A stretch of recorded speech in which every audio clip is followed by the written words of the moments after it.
উমরে ফারুক কি হ্যাঁ বেহুশ। সবাই কান্নাকাটি করতেছে, সবাই দেখতে গেলেন, এখন হুঁশ ফিরে না। মুখের মধ্যে মুখ খুলে রাষ্ট্রের চিকিৎসক মুখের মধ্যে দুধ দিলেন, ওই নাভি দিয়ে দুধ বের হয়ে যায়, পাকস্থলী কেটে ওখান দিয়ে দুধ বের হয়ে যাচ্ছে। তারা বললো ওনারে বাঁচানো সম্ভব না, দেখেন হুঁশ ফিরে কিনা। হুঁশ ফিরলে ওনার পরে কে আমির হবে, উনি যেন প্যানেল ঠিক করে দিয়ে যায়।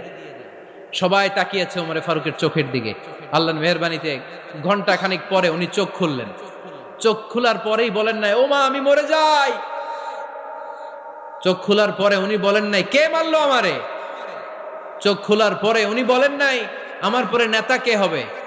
চোখ খোলার পরে সর্বপ্রথম কথাটি ছিল আসল্লান নাস, আমার নেতৃত্বে যে ফজরের নামাজটা শুরু হয়েছিল এটাকে ঠিকমতো তোরা পড়েছিলি?